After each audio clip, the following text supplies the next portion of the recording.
Okay, let's unpack this. I want you to imagine a scenario for a second. For sure. It's your very first day at a new job. But it is not just any job. You have just been appointed the CEO of a massive, struggling company. Or, in this specific case, the Prime Minister of the Netherlands. Exactly. You are walking into the boardroom, which happens to be the House of Representatives, and half the people in that room want you fired before you even sit down. It is the ultimate high-pressure environment. I mean, the lights are bright, cameras are rolling, and everyone is just waiting for you to stumble. Right. You've prepared your speech. You've got your nice suit on. You are totally ready to project confidence. And just as you clear your throat to speak, your phone blows up. Because outside in the parking lot, one of your own former star employees is basically setting off fireworks. Setting off fireworks and announcing that they should actually be the one running the company. It's a surprisingly accurate analogy for what happened to Rob Jetten. It really is. We're looking at the events surrounding his debut debate as premier today, and it is based on a really fascinating analysis and transcript from News van de Dag. It plays out almost like a scripted political thriller. Oh, absolutely. So today we are doing a deep dive into this Rob Jetten under fire debate.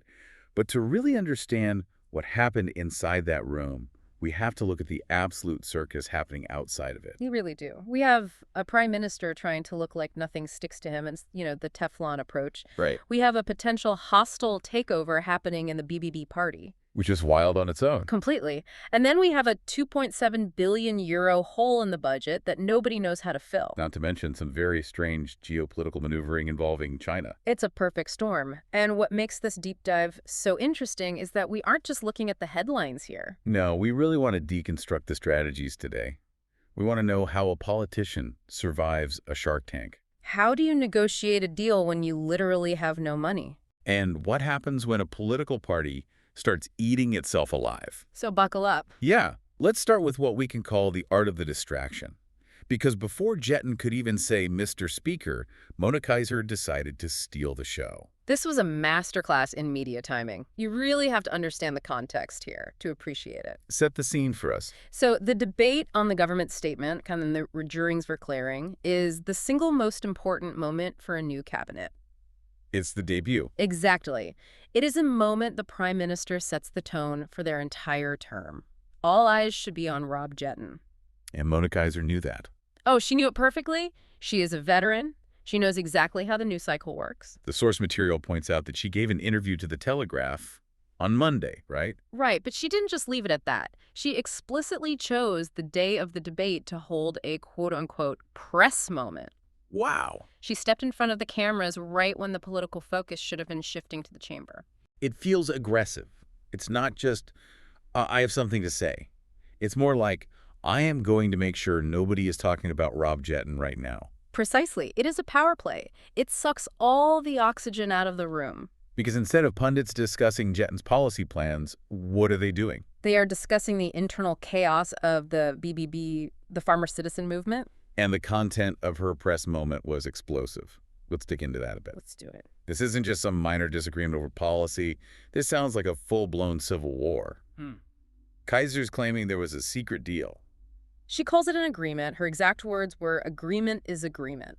Which is a very loaded phrase in politics. Very. The backstory here is vital. So after the election results came in, and remember, the BBB didn't do nearly as well as they had hoped in the national contest compared to their massive provincial wins earlier. Right. They had a bit of a disappointing national run. Exactly.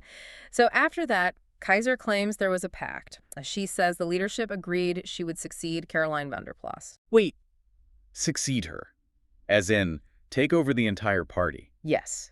Taking the reins entirely. That is massive. The idea was presumably that van der Plas is the founder, the face, the mother of the movement. Yeah.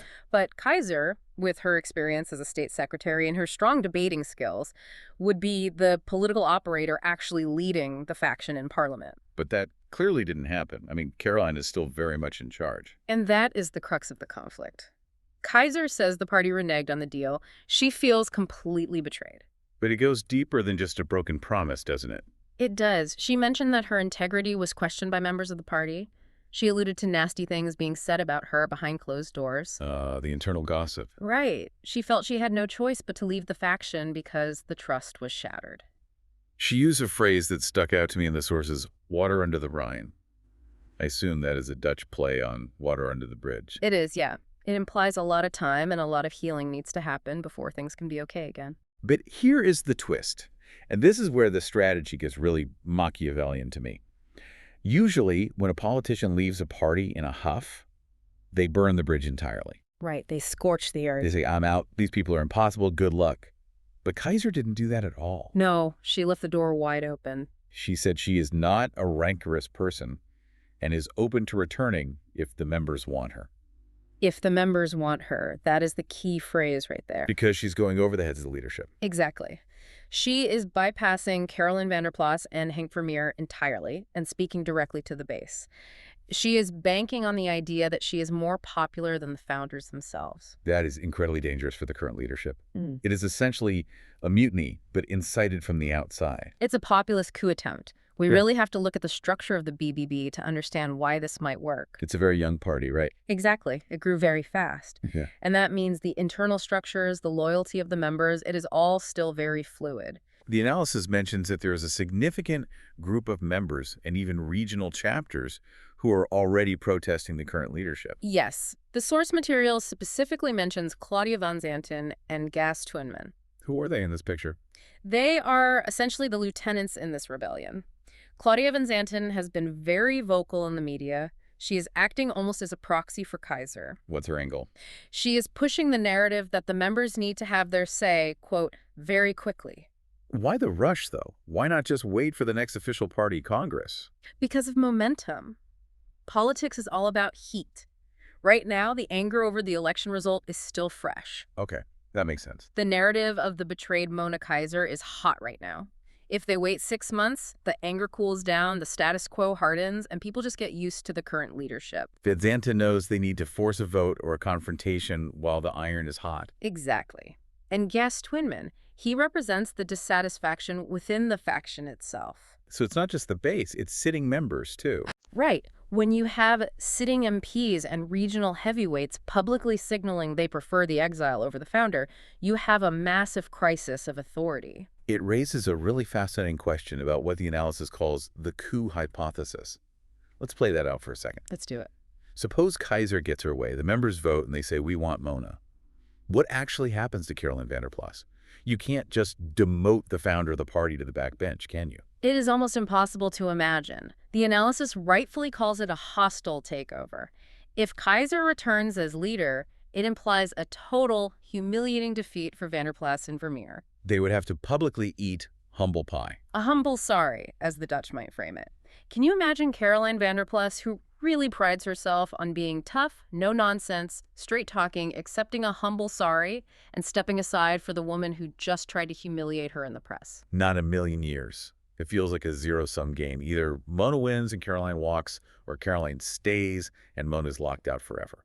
And that is the strategic paralysis the analysis points out. The party is stuck. They are trying to govern. Right, they are trying to be a serious coalition partner, but their internal structure is rotting away, and Kaiser knows this. She is calculating that the party infrastructure itself is valuable. It is much easier to hijack an existing car, even if you have to throw the driver out onto the street, than to build a brand new car from scratch. That is a great way to put it. Building a party takes years of grassroots work. Taking one over apparently just takes a few weeks of brutal infighting. Precisely. And while the BBB was basically setting itself on fire in the parking lot, Rob Jetten was inside the building, checking his tie, getting ready to speak. So let's move inside the chamber. The contrast here is just fascinating. We had Dick Schoof as premier before this, and now we have Jetten. The vibe shift seems massive. It is night and day. And this is crucial for understanding the new political reality in The Hague. Dick Schoof was an administrator. He was a civil servant at his core. Not a politician. Exactly. When he had to debate in Parliament, he hated it. The analysis quotes him as saying, "Vond er geen riet asheen," which is very blunt Dutch for basically didn't find it fun at all, or didn't care for it one bit. He was the guy who just wanted to get the paperwork done, not argue about it on television. Right. But Jetten is a political animal through and through. He grew up in the D66 youth movement. He has been in the House for years. He loves the arena. He thrives in it.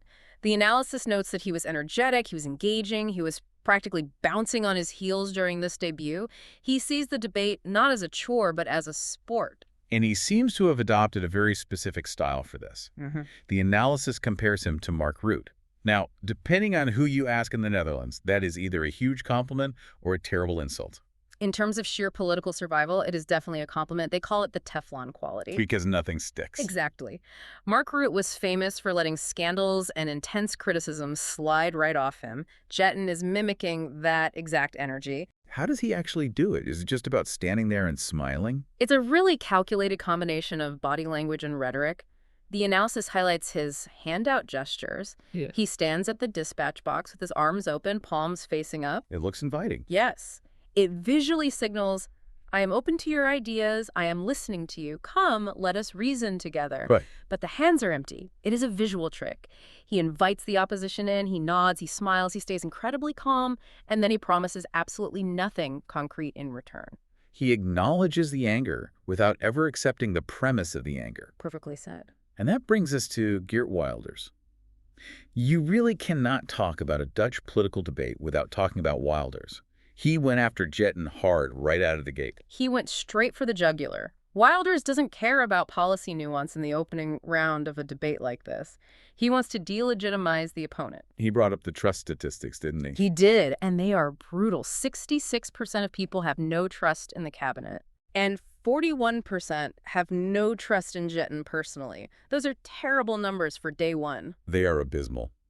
And Wilders weaponized them immediately. He even used a pun, which is classic Wilders. Yes, he called it Cabinet Jetten. Now, for our listeners who don't speak Dutch, Jetten is the Prime Minister's name. But Jetten is a slang word that means to steal. So he is calling it the stealing cabinet. Exactly. It's a bit childish, but you can see how it sticks in people's minds. It is highly effective branding for his base. He framed the new cabinet as thieves. He said they are stealing your pensions, stealing your country, stealing your safety with, quote, open borders. He was clearly trying to provoke an emotional reaction. He wanted Jetten to get angry, to snap, to look rattled on his first day. But Jetten didn't snap. No. And this is where that Teflon training really kicks in, right? If Jetten gets angry, he looks weak. He looks like he can't handle the heat of the big chair. Instead, he did something very clever. He essentially reset the clock. What do you mean by that? He simply replied to Wilders, "We have just started. We will listen to criticism and we will work hard to earn trust back." It sounds so generic. It does, but strategically it is brilliant. He is effectively saying, those terrible poll numbers, those are from yesterday. I started my job today. Judge me from now on. He is asking for a clean slate, even though the formation process took months and was incredibly messy for everyone involved. Exactly. He just ignores the history and claims day one immunity. By refusing to engage in the mudslinging, he completely denied Wilders the clip he wanted. Right. There was no Jetten meltdown video circulating on social media that evening. He neutralized the attack by being boringly reasonable. So the style worked. He survived the personality attack, but then they hit the policy wall. And this is where our deep dive gets really technical and really interesting. We have to talk about the AOW, the state pension age. This was the real policy battlefield of the debate. And to understand why this matters so much, you have to understand that the AOW is the third rail of Dutch politics. You touch it, you die. Exactly. And the coalition has plans to accelerate the raising of the retirement age. Which, let's be honest, absolutely nobody likes. Nobody. The entire opposition, from the Socialist Party on the far left all the way over to the PVV on the far right, was united on this one issue. They wanted this plan off the table. They were hammering Jetten.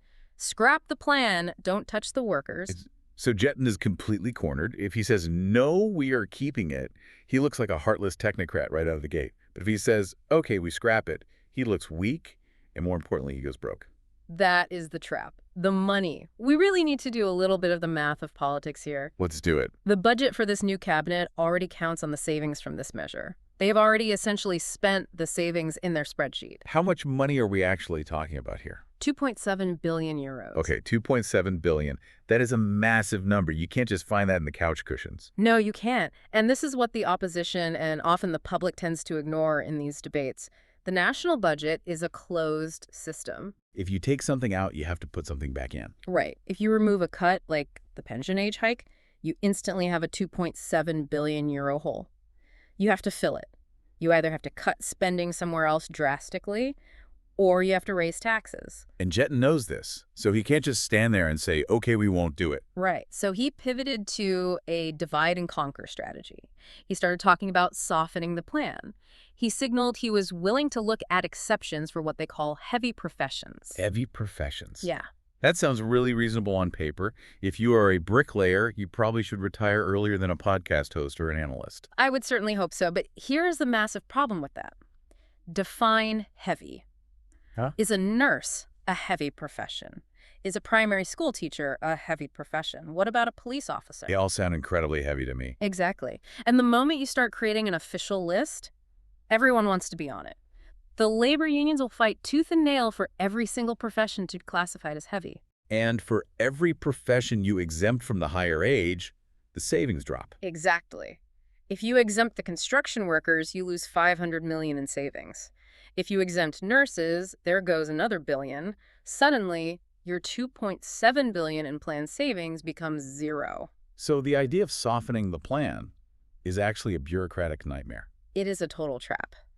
But it sounds really good in a debate setting. It sounds like compromise. And this is where the reasonable rate comes in. This was probably the most surprising maneuver of the entire day. We are talking about the SGP party, J21, and the independent group around Markus and Goudswaard. Small right-wing parties. They decided to step in and help Jetten out. They threw him a massive lifeline. Remember, Jetten was facing a completely united opposition. He might have actually lost a vote of no confidence on this specific policy on day one. Which would have been disastrous. But these parties stepped in and made a deal. They agreed to support the coalition in exchange for... Well, that is the big question. What did they actually get? The source analysis focuses heavily on the actual text of the motion they supported. And it points out one very specific word, bevoorbeeld. Which translates to, for example. Why is that one word so dangerous in this context? Because in contract law, and certainly in politics, words matter immensely. The deal they signed doesn't say the government will exempt heavy professions. What does that say? It says the government will look into options to soften the blow, quote, for example, by looking at heavy professions, or, quote, for example, by decoupling the age rise from life expectancy. For example is just a suggestion. It is not a mandate at all. Exactly. It is non-binding fluff. Jetten promised to investigate these examples. He did not promise to implement them. The analysis argues that the SGP and J21 gave away their leverage, their crucial votes, extremely cheaply. They bought a lottery ticket, but they paid full price for it. That's a great analogy. But why would they do that? Stu Startmans from J21 and Christopher from the SGP are smart, experienced guys. They know how to read emotion. Why sign a seemingly bad deal? Branding. It is all about identity. You have to look at the political landscape on the right side of the spectrum. You have Geert Wilders, who is essentially the screamer. He shouts, he insults, he opposes everything the cabinet does. And these smaller parties want to separate themselves from that. They're terrified of being lumped in with him. They want to be seen by the voters as the reasonable right, the adults in the room, the people who sit at the table and actually get things done. So they basically just wanted a headline the next day that said, JA21 forces cabinet to listen on pensions. Yes. They wanted to go back to their constituents and say, see, Wilder stood there and shouted and got absolutely nothing. We negotiated and we saved your early retirement. But if the money isn't actually there, if that $2.7 billion hole cannot be filled by other means, then they didn't save anything at all. And that is the massive gamble they took. Let's look at the actual trade-offs required here. Where could that money possibly come from? The analysis mentions defense and asylum. Okay, let's look at defense. We are living in a time of active war in Europe. Can they realistically cut the defense budget? Highly, highly unlikely. The VVD, the Liberals, and NSC-OM6 party would never allow it. Plus, they have strict NATO commitments to meet, so defense is off the table. What about asylum? The source material mentions a staggering figure of 9 or 10 billion euros in costs there. This is always the populist target. The right-wing parties would absolutely love to say, cut the asylum budget and use that money to pay for our grandma's pensions. It is a classic populist trade-off. But Jetten is D66. He is a progressive. Can he agree to slash asylum funding like that? It would tear his political soul apart, presumably, and more importantly, from a practical standpoint, it would violate international treaties. You can't just stop paying. Right. You can't just stop paying for asylum centers overnight without creating an immediate humanitarian crisis on your own soil. So that money is also effectively locked. So if you can't cut defense and you can't cut asylum, where is the 2.7 billion coming from? It doesn't exist. That is the dark, unspoken reality of this deal. Jetten knows the money isn't there. The SGP and J21 probably know the money isn't there. But they all agreed to pretend it might be there just to get through the afternoon. Exactly. It's a performance. Everyone played their assigned role. Jetten looked flexible and accommodating, the reasonable right looked influential and serious, and the actual mathematical problem was just kicked down the road. Wow. It really is a performance. And speaking of performances, we absolutely have to talk about the Schertzma bloc. Yes. This was a weird little cameo in the debate that I think speaks volumes about the geopolitical blindness happening in The Hague right now. It was a very strange moment. So Schertzma is a D66 politician, a direct colleague of Jetten, and apparently there was a moment where the opposition actually asked if there was a specific time slot just to talk about him. Yes, Schutz-Ertmans asked the chair if there was a, quote, Schertzma block in the schedule. It was meant to be a bit of an inside joke. And how did Schertzma react? He reacted with what the analysis calls jolig, which means glee or joviality. He was beaming. He loved the attention. Like, oh, look at me, I'm the main topic of debate. It was a clear moment of vanity, but the underlying subject matter is actually deadly serious. Schertzma is potentially on a Chinese sanctions list. Right, because he has been very vocal about Uyghur rights and Chinese human rights abuses, which obviously is noble. But China has a well-known habit of sanctioning its foreign critics. Correct. And the persistent rumor in The Hague is that if he were to become a minister, specifically something critical, like Minister of Foreign Trade, he would be physically banned from entering China. That seems highly problematic. I mean, China is the Netherlands' second biggest trading partner. Can you realistically have a trade minister who isn't legally allowed to visit the client? It is a massive liability. Just imagine the optics of that. A Dutch trade delegation goes to Beijing to sign a billion-euro deal, and the actual minister has to stay at the airport.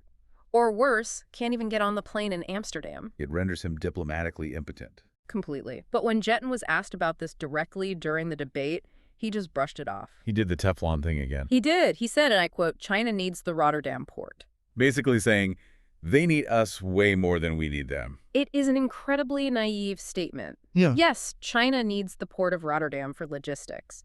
But China is a global superpower that plays the very long game.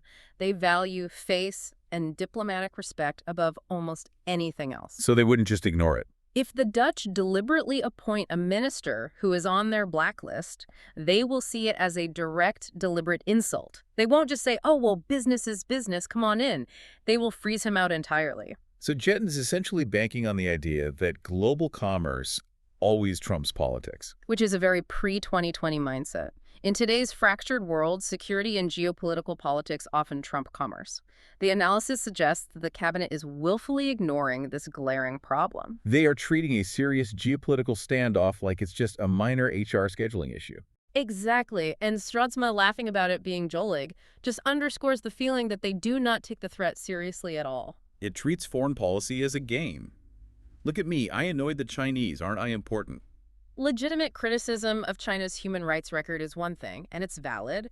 But if you want to be a minister of trade, you have to be physically able to do the job. If you are sanctioned, you are disqualified by reality, even if you are qualified by your political merit. So let's zoom out for a minute. We have looked at all the pieces on the board today. Right. We have the Teflon premier, who survived his first day by mimicking Mark Rutte and making vague, non-binding promises. We have the reasonable right, who bought a very expensive lottery ticket on pensions. We have this incredibly naive stance on China in foreign trade. And, of course, we have the BBB imploding out in the parking lot with Mona Kaiser's power play. When you lay it all out sequentially like that, it sounds like a complete disaster waiting to happen. And this is the really big takeaway from the analysis, Jetten won the day. He did. He walked out of that chamber with his cabinet entirely intact. He managed to split the opposition. He kept his cool against Wilder's attacks. In the short term, it was an undeniable tactical victory. He proved he has the rhetorical skills to survive the arena. He is not Dick Scoof. He is a fighter. But the strategic problems, the 2.7 billion euro hole, the angry pensioners, the hostile superpower in China, the BBB instability threatening his coalition, None of that was actually It solved. was a victory of tone over substance. Perfectly put. He won the debate, but he hasn't solved a single one of the actual problems. I want to go back to that reasonable right gamble for a second, Yeah. because I think that is going to be the main story to watch in the coming months for anyone following this. If the quote-unquote softening of the AOW turns out to be fake, if the $2.7 billion simply isn't found, what actually happens to JA-21 and the SGP? They get severely punished by their own voters. If they come back to their constituents empty-handed after promising to save early retirement, Wilders will be waiting for them. You will feast on that. He will say, "I told you so. I told you on day one they were thieves, and you actively helped them steal from you." So by trying to avoid being seen as screamers like Wilders, they might have just handed Wilders even more ammunition for the next election. Exactly. They staked their own political reputation on Rob Jetten's integrity and his ability to find invisible money.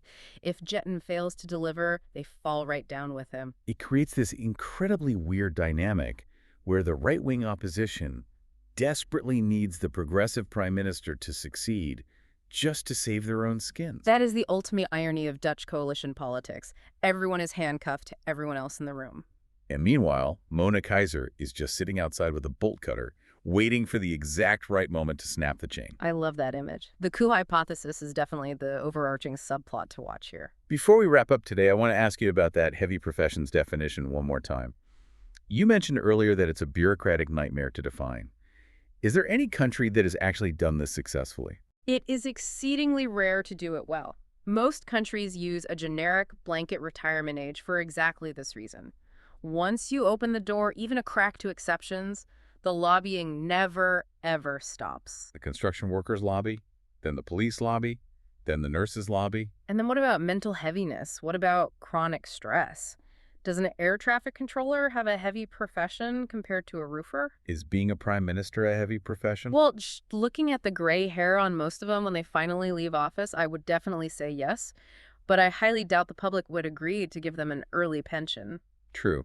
Jetten is quite young, though. He has a lot of years left before his own AOW kicks in. He does, which maybe makes it a little easier for him to talk so clinically about raising the age. He is looking at a personal horizon that is 30 or 40 years away. But for the people protesting outside the building, the horizon is tomorrow. That disconnection is palpable throughout the entire debate transcript.